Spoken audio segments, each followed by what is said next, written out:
Il est l'heure de rétablir la vérité. Dans le dessin animé qu'on a tous maté en étant gamin, il y avait des dingueries. Des dingueries. Je sais pas vous, mais en Guyane, on a eu des cartes que très tardivement, donc je dessinais mes propres cartes et je faisais mes decks en fonction de leur puissance. Autant vous dire que de nos jours, je ferais pas forcément les mêmes decks. Non, parce que soyons honnêtes, ils nous ont un petit peu couillonné sur certaines cartes qui étaient juste incroyables dans le dessin animé, mais qu'ils ont sorti avec des effets complètement rincés. Et si vous voyez pas de quoi je peux parler, je vais vous rafraîchir un petit peu la mémoire avec ce top 10 des cartes bien plus fortes dans le dessin animé qu'en vrai. Numéro 10, Spadassin des Flammes. Une des cartes emblématiques de notre bon Joey, qu'il dégaine à de maintes reprises. Contre Rex Raptor, contre Bonze, contre Kaiba, contre les frères Paradox. Je veux dire, oublions pas que dans le duel entre Yami Yugi et Yami Bakura, l'âme de Joey est dans le Spadassin des Flammes. Si c'est pas la définition d'être une carte emblématique, alors évidemment, quand elle est apparue en carte physique, en carte réelle, Konami aurait pu en faire une dinguerie pour que tous les fans de Joey puissent la jouer.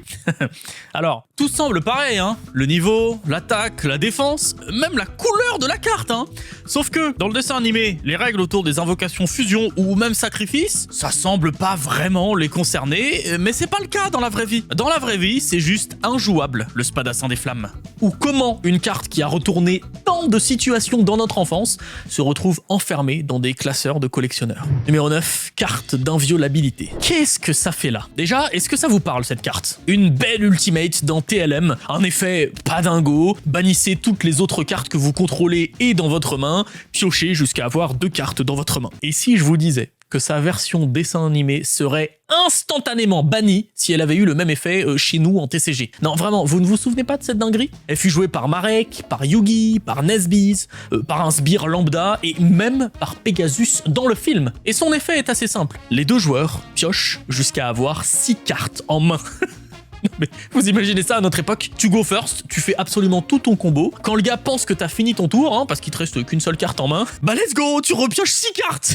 C'est juste beaucoup trop de cheaté ce truc. Et fun fact, c'est une des cartes les plus chères de Yu-Gi-Oh! Une centaine d'exemplaires seulement qu'on pouvait gagner uniquement aux États-Unis via un concours avec une chaîne de télé en 2004. Ça vaut une blinde, un jour j'en aurai une. Numéro 8, Gardien de la Porte. Je suis désolé, personne ne s'y attendait. 2023 est l'année du support pour le Gardien de la Porte. 20 ans après sa première édition. Mais malgré ça, je suis désolé, il se doit d'avoir une place dans ce classement. C'est les frères Paradox qui nous font découvrir ce beau bébé. Bon, ok, même dans le dessin animé, il est un petit peu compliqué à amener sur le terrain, mais quand il est là, c'est de la folie. Les parties peuvent se protéger entre elles, le machin peut taper 3 fois, c'est vraiment la définition de la première tower de l'histoire de Yu-Gi-Oh! Imbattable le truc. Dans le dessin animé, Yugi a dû inventer des règles pour en venir à bout, en mode oui, alors écoutez, Suijin a mis de l'eau sur le terrain, donc je vais faire des éclairs avec mon squelette malfaisant. Bah oui, évite, toujours plus Yugi, toujours plus. Alors que pour jouer cette carte en vrai, une fois que tu as réussi à invoquer Sanga du Tonnerre, Suijin et Kazejin, attention, chacun requérant 2 sacrifices, hein, je tiens à le rappeler. Donc déjà t'es un maître, personne te laisse le temps en vrai de faire ça. Mais bon, GG, t'as tes 3 monstres, tu peux enfin invoquer le grand gardien de la porte, 3750 d'attaque et un effet dévastateur. Il n'a pas d'effet.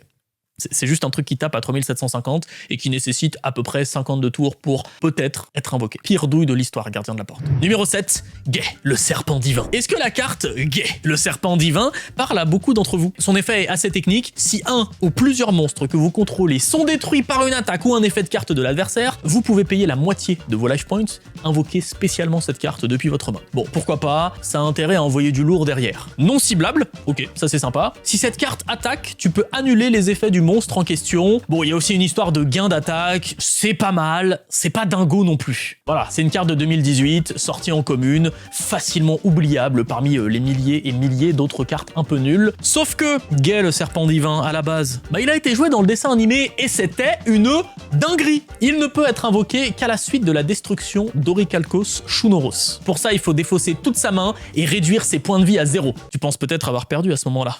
Eh bien non, pas du tout. C'est bien le seul cas de Yu-Gi-Oh! Où tu peux avoir 0 points de vie et ne pas avoir perdu le match. Tant que Gai est sur le terrain, malgré tes 0 points de vie, tu ne perds pas le duel. Et en plus, magie, attaque infinie, défense infinie. Ah, c'est mieux que la commune éclatée sortie 13 ans plus tard. Et malgré tout ça, Yugi arrive quand même à gagner son duel contre ce truc démoniaque. On le reconnaît pas assez, mais Yugi il est assez fort. Non mais vraiment il est fort ce gars. Numéro 6, Spectre Revenant. Le Spectre Revenant, il porte quand même bien son nom. Dans un épique duel de Batailleville, Yugi se retrouve face à Slifer et ce vieux spectre dégueu qui est juste indestructible. Yugi doit donc se faire chier à contrôler Slifer d'un côté et détruire le spectre qui, une fois détruit, revient comme avant. À l'infini. À chaque fois. Absolument indestructible. Bon, spoiler, il s'en sort en le piquant et en faisant deck out son adversaire. Si le spectre est dans cette vidéo, c'est parce que, tu t'en doutes, quand elle est sortie dans LDC, le labyrinthe du cauchemar, bah ils allaient pas lui mettre comme effet « Cette carte est totalement indestructible au combat !» Quoique, en fait, ils l'ont fait pour Marshmallow ou le Moissonneur d'Esprit. À la place, l'effet du spectre revenant est le suivant. Quand elle est détruite au combat et envoyée au cimetière, tu peux payer 1000 points de vie et la reborn pendant ta prochaine stand-by. Le spectre est donc bien revenant, mais contre 1000 points de vie et seulement le tour d'après. Un beau changement qui la rend... c'est quoi le mot déjà ? Nul.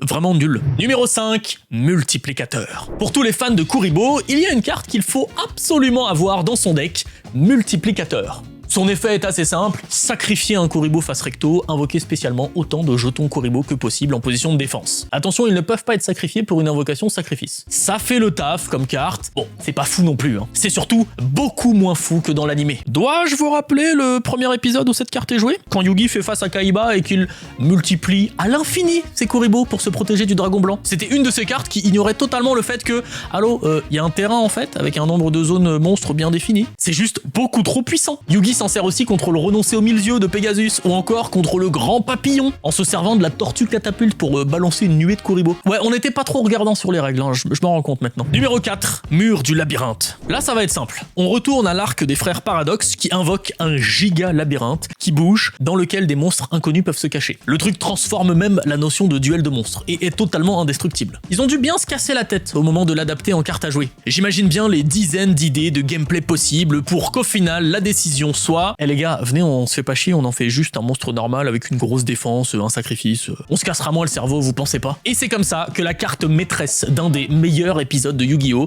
S'est retrouvée simple commune dans Metal Raider à l'époque, en 2003. Et que 20 ans plus tard, c'est dur à croire, mais du renfort arrive enfin pour la rendre un poil plus compétitive. Numéro 3, Umi. Oh là là là là, je pense que vous voyez déjà où je veux en venir. Déjà, on pouvait s'en douter avec Mako Tsunami qui a un petit peu arnaqué Yugi lors de leur duel en se battant près de la mer pour que des monstres hauts soient cachés sous les flots. Sauf qu'une fois à Batailleville contre Joey, il y avait plus de terrain haut. Mais heureusement, il y avait Umi, une carte qui, à ce moment-là, permettait de booster la puissance des monstres, certes, mais surtout de monter le niveau de l'eau sur le terrain, forçant les monstres de Joey à respirer à la surface. Encore une fois, vive l'adaptation des règles selon les envies à chaque épisode. C'était juste hyper puissant comme carte magie qui deviendra un simple. Tous les monstres poissons, serpents de mer, tonnerre, aqua sur le terrain gagnent 200 d'attaque et de défense. Et aussi tous les monstres machines et pyro sur le terrain perdent 200 attaque et défense. D'où sa 3ème place dans cette vidéo. Numéro 2, le dragon ailé de Ra. En vrai, j'aurais pu mettre les 3 dieux égyptiens ici tellement leur puissance est trop forte dans le dessin animé, mais j'ai préféré ne mettre que Ra parce que, sérieux, c'est quoi cette carte en fait ? Dans l'animé, il y a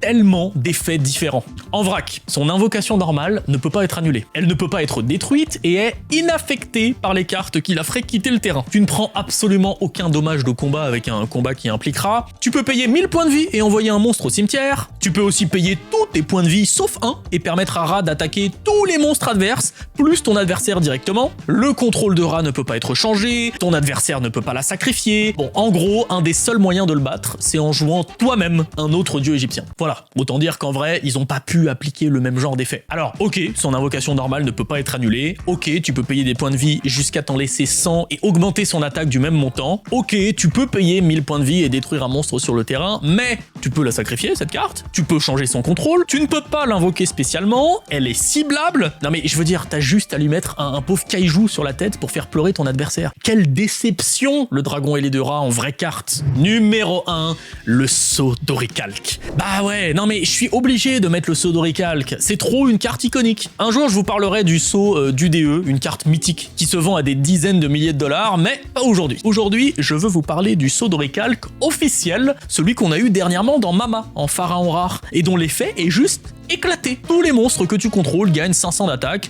et tant que tu possèdes au moins 2 monstres, ton adversaire ne peut pas attaquer celui qui a la plus petite attaque. C'est nul, nul, nul. D'autant plus que, attention, hein, quand tu l'actives, tu dois détruire tous tes monstres invoqués spécialement et t'as pas le droit d'invoquer de monstres depuis l'extra deck. Non, vraiment, elle pue du slip, cette carte. Alors que, dans l'animé, comment dire, elle est numéro 1 dans cette vidéo, quoi. Hein.